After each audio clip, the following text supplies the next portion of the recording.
Hi, my name is Yin Gao, and welcome to Dr. Gao's classroom. I'm a professional philosopher, and I love classical Chinese poetry. I also have a passion for classical Chinese philosophy. I have been teaching and translating classical Chinese philosophies for many years and poetry for the last few years. I would love to share my knowledge on the subjects with you. Your enjoyment is my command. Today, I'm going to continue my musical cosmos theory. In my last few videos on philosophy, I talked about the legalist view about the musicality of the cosmos. The two key legalist texts, 管子 or Master Guan and 吕氏春秋 or the Annual of 吕不韦, assumed the view that the cosmos is fundamentally musical, and human activities should be aligned with this cosmic rhythm. This view was probably shared by many different schools, or they were drawing from the same source which had been lost long time ago. I had joked that the Confucian text Liji had plagiarized from 吕氏春秋 in my last video on philosophy. So today I'm going to show you the textual evidence by citing and translating a few passages from both 吕氏春秋and Liji. Then I will talk about the Confucian view on music and rituals. If you're new to my channel, please check out my other videos on classical Chinese poetry, philosophies, or medical literature. If you like the content of these videos, please click on the like button and subscribe my channel. I also offer one-to-one online lessons on these subjects. So if you would like to read the original Chinese text, please contact me. Here's my email address. Now, let's go back to the two texts of 吕氏春秋and Liji. In my last video on philosophy, I talked about a section from 吕氏春秋where it makes explicit connections between the cosmic rhythm and music. This text lists the musical key associated with the first month of the spring, the ritual ceremonies the Son of Heaven ought to perform, and the significance of performing such ceremonies. So it is clear that musical performance in this ceremony have cosmic significance. Another point I made is that, according to 吕氏春秋, summer is the time for making and performing music, and it is in its discussion of the 5th and the 6th lunar calendar months the cosmic significance of music is articulated and presented. I dare to say a systematic musicology is articulated in these two sections. In the Confucian text Liji, the content of the first 12 sections about the seasons are partially integrated into a section titled 月令, or the monthly mandate, which only includes the first section about the months, not the detailed discussions following each section from 吕氏春秋. The contents of the discussion were substantially modified and rearranged, and most of the time integrated with completely new contents, promoting Confucian values and arguments, and formed a new section in Liji. For instance, all the discussion about music is included in the section of 乐记, or record of music. So today, I'm going to show you the identical contents from 吕氏春秋and Liji, as well as the new content of Confucian teachings about the music and musical cosmology. Before I do that, I would like to talk a bit about the book Liji. Liji is a collection of commentaries on a much older classic in the title of 以礼, or the book of etiquette and ceremonial by Confucian scholars of the Warring State period around 467 to 221 BC.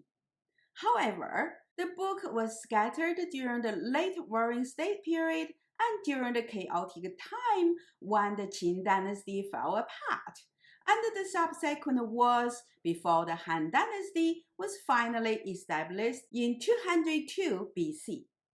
During the early years of the Han, a scholar named Dai De and his nephew Dai Sheng collected all the remaining fragments and put them together two versions of the book in the title of 大代礼记, or Senior Dai's Record of Rites, and 小代礼记, or the Junior Dai's Record of Rites, between the 90s to the 40s BC. The received version we read today is the collection of the commentary of 小代礼记 by the Junior Dai. He is also the one added the section of 月令, or the monthly mandates drawn from the 李氏春秋, which I'm going to talk about today.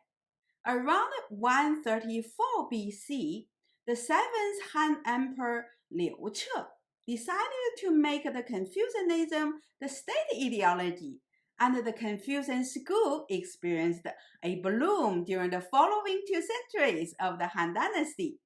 So the text Yi Li, or the book of etiquette and ceremonial, become very important in terms of providing a guideline for rituals and etiquette at the court.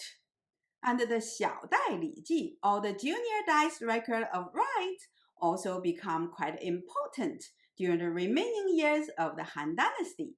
So 小代礼记, or the Junior Dai's Record of Rites, later simply known as 礼记, or the Record of Rites, become really important during the Tang dynasty, when it was included as a textbook to be tested in the National Civil Service examination. It was during the Shang dynasty that Liji became a key component in the curriculum of all state-sponsored schools in China. 2 sections of Liji were selected and included in the so-called 四书, or the 4 books, which became the textbook for all school children and to be tested in all levels of civil service examination. I made a short video explaining the civil service examination. Here's the link. Now, let's look at the translation of a passage from the Midsummer section of both 李氏春秋 and 礼记, respectively. Now, let me read my translations of the 2 passages. The first passage is from the Annual of 吕不韦, Guideline for May. In the 2nd month of the summer, the sun is located in the constellation of Gemini. At dusk, Libra rises to the middle of the sky. At dawn, Pegasus rises to the middle of the sky. Its days belong to the fire phase. They are governed by the Vermilion Emperor, assisted by the spirit of fire, 祝融. The dominant creature of the months is the feathered creatures. The feathered creatures supposedly arise from the yang energy. Its tone is 季, its pitch is 蕊宾. So the second passage is from the Record of Rites, monthly mandate. In the 2nd month of the summer, the sun is located in the constellation of Gemini. At dusk, Libra rises to the middle of the sky. At dawn, Pegasus rises to the middle of the sky. Its days belong to the fire phase. They are governed by the Vermilion Emperor, assisted by the spirit of fire, 祝融. The dominant creature of the month is the feathered creature. The feathered creature supposedly arises from the yang energy. Its tone is 季. Its pitch is 蕊宾. The Chinese text of the 2 passages also shows you that they are identical even without understanding what I said in them. Li Shi Chunqiu was published in 241 BC, while Liji was not published until the 40s BC. It is clear that Liji either draw the content from Li Shi Chunqiu or from the same source Li Shi Chunqiu had drawn from, which was lost to us. Of course, Liji certainly added a lot of new content. For instance, in regarding to the musical performance, Liji tied the rites and musical performance with governance or how to rule people. Apparently, the record of rites was compiled for the training of competent scholar officials to assist the kings or the emperors to govern a state or an empire. Now, let me read my translation of a passage about musical performance from Li Shi Chunqiu. Then I would translate character by character of a related passage from Liji to show you the modification made by the Confucians. If you would like to read the relevant sections of these passages from either Li Shi Chunqiu or Liji, please contact me by my email shown here.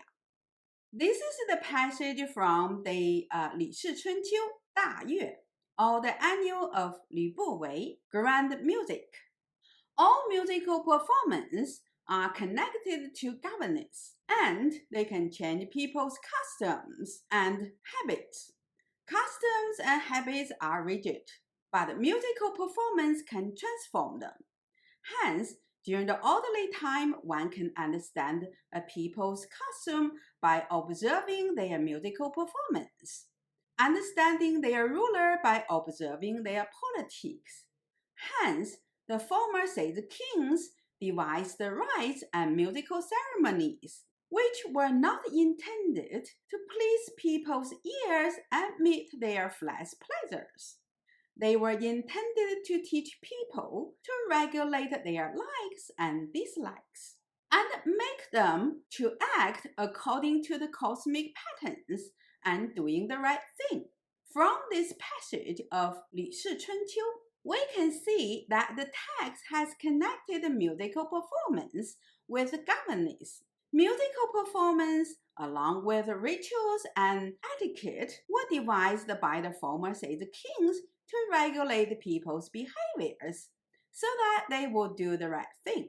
So musical performance of a people simply provided a window for the ruler to understand his subjects, so they can devise a harmonious way to govern them so that the people will behave in a way that is in synchrony or in harmony with the cosmic pattern, as I talked about in my 2 videos about the legalist view about the musical cosmos.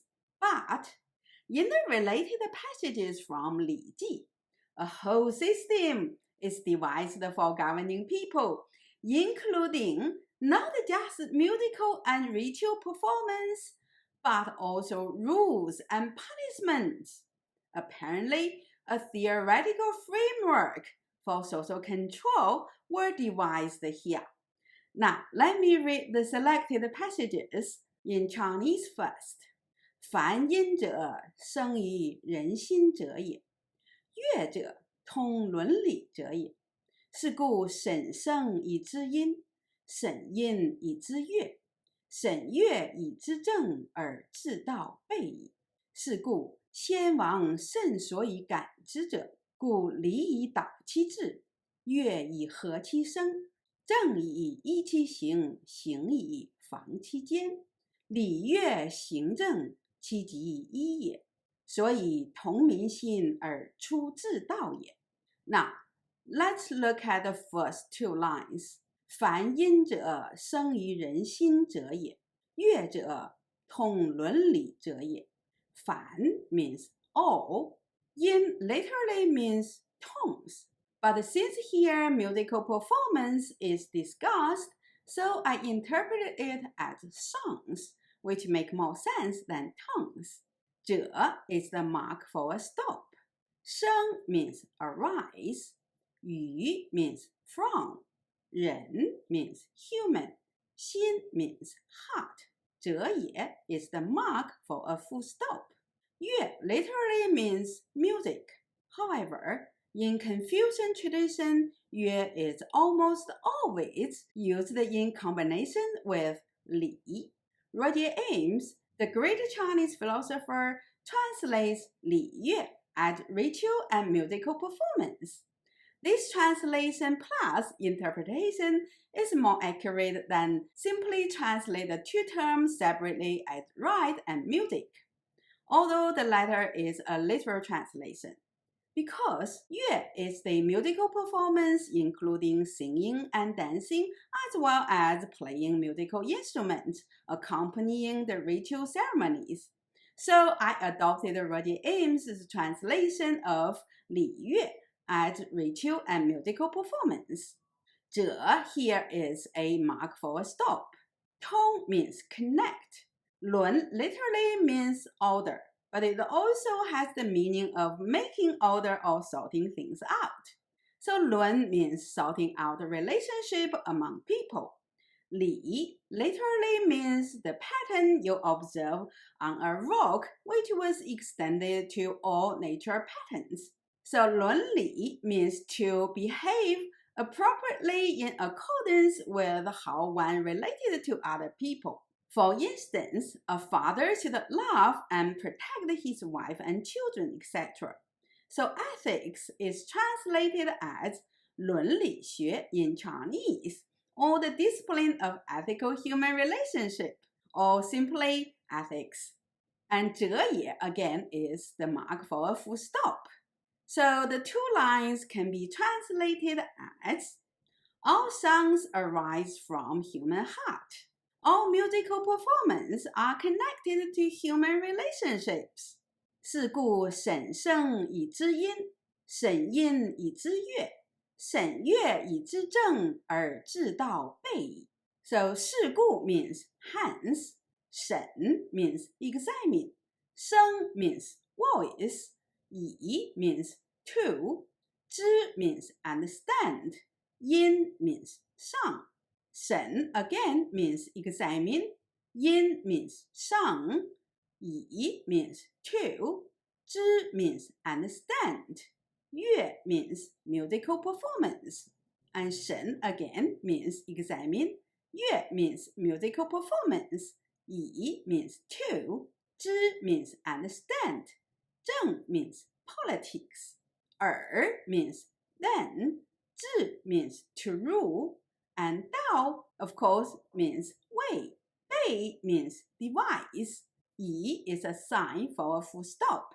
So the four lines can be translated as, hence, one can examine the voices made by people to understand their songs, examine their songs to understand their musical performance, examine their musical performance to understand their politics, then devise the way to govern them.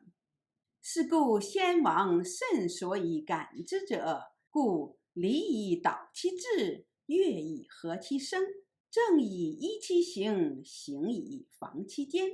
是故 means hence, 先 means former, 王 means king, 甚 means causes, 所以 means because. But this is the reason follow the result. So I translated it as to be. 感 means moved. 知 refers to the people. 者 again is the mark for stop. 故 means therefore. 礼 means right. 以 means to. The character here should be pronounced in the third tone rather than the fourth tone because it is used as a verb, means lead. So 导 means lead. 期 means there. 志 means intention. 乐 means musical performance again. 以 means to.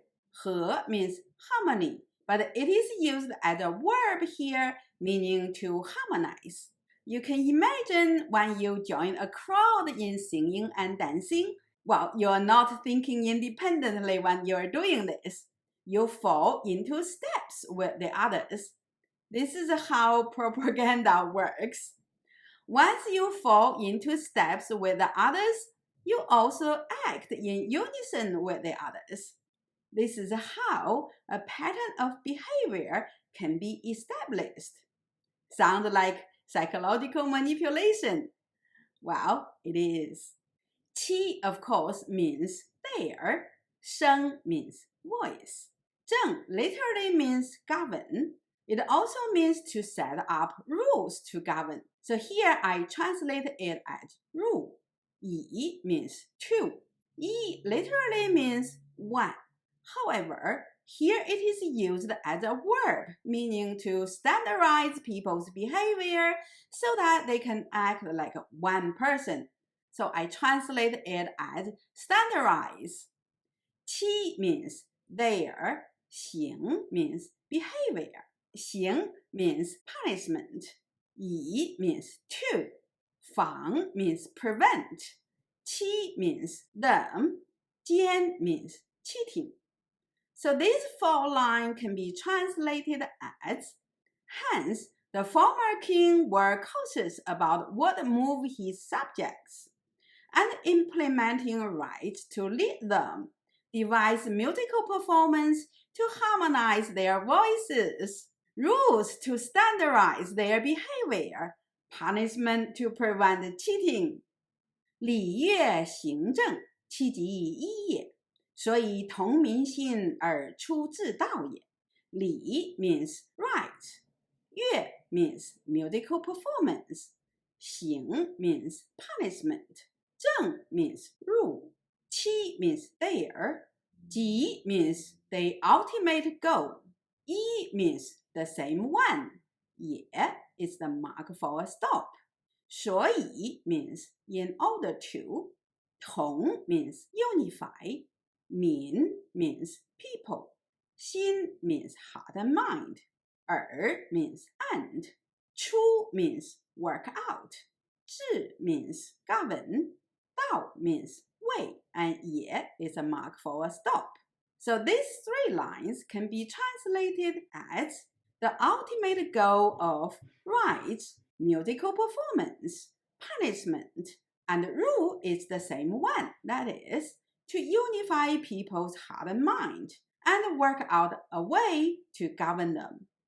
It is clear there is a significant difference between Li Chunqiu's account of the role of musical performance from that of Liji.